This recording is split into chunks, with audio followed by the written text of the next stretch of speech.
नमस्कार, स्वागत है आपका सत्यमेव न्यूज में। मैं हूं आपके साथ राजनंदिनी शर्मा। आइए शुरुआत करते हैं आज की खास खबर की। नगरोटा एनकाउंटर पे बड़ा खुलासा हुआ है, जहां पाक के खिलाफ बातचीत के ठोस सबूत मिले हैं।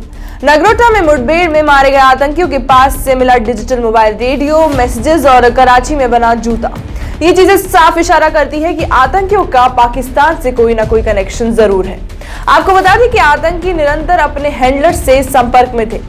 जानकारी के अनुसार अनुमान लगाया जा रहा है कि आतंकियों ने 2 बजे घुसपैठ की है। हालांकि इस बारे में सुरक्षा एजेंसियों की ओर से कुछ भी नहीं कहा जा रहा है।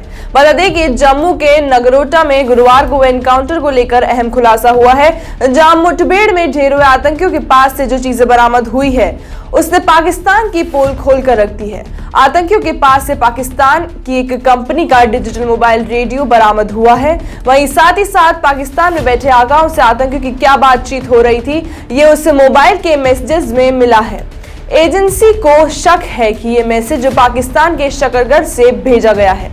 हथियारों के अलावा आतंकियों के पास से कुछ दवाएं भी मिली हैं। इन दवाओं के नाम पर उर्दू में लिखे हैं। अंतर्राष्ट्रीय सीमा पार करने और सामा के दक्षिण में राष्ट्रीय राजमार्ग पर एक पूर्व निर्धारित बिंदु तक पहुंचने के बाद आतंकवादी घाटी की ओर बढ़े। भारी मात्रा में हथियार बरामद हुए हैं, जिससे स्पष्ट होता है कि वे घाटी में बड़े हमले के इरादे से आए थे।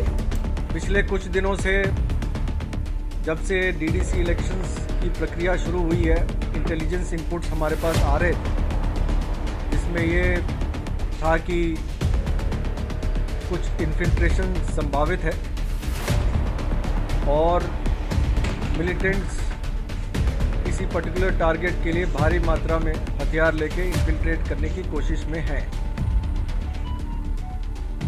इसको मद्देनज़र रखते हुए और पिछली जो 2-3 वारदातें हुई हैं जिसमें इन्फिल्ट्रेशन अटेम्प्ट हुई हैं और मिलिटेंट्स पकड़े गए हैं या मारे गए हैं,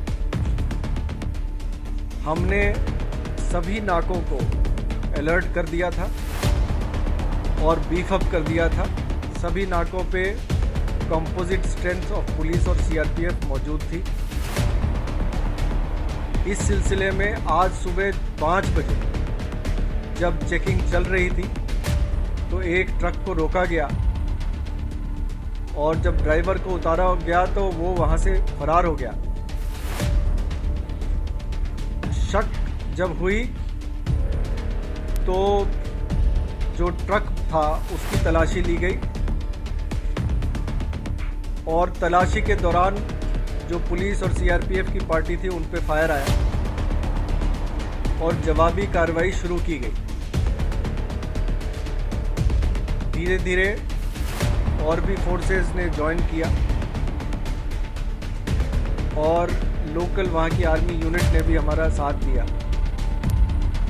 एनकाउंटर तकरीबन 3 घंटे तक चला, जिसपे हम पर काफ़ी भारी मात्रा में एम्युनिशन फायर किए गए, ग्रेनेड्स फेंके गए।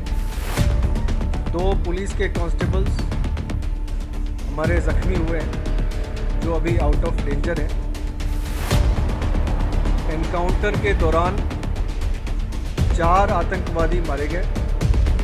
इनकी शिनाख्त अभी नहीं हो पाई है। इन चारों आतंकवादियों से बहुत भारी मात्रा में असला बारूद बरामद हुआ है, जिसमें 11 AK-47 राइफल, 3 पिस्टल, 29 ग्रेनेड। ये ग्रेनेड वो हैं जो हम पे फायर किए गए, उसके अलावा जो बचे हुए थे वो हैं 6 UBGL grenades, mobile phone, compass और अन्य कई सारे डिवाइसेस और पिट्ठू बैग्स, टॉर्चेस और भारी मात्रा में एम्युनिशन बरामद हुआ। ऐसा लगता है कि ये जो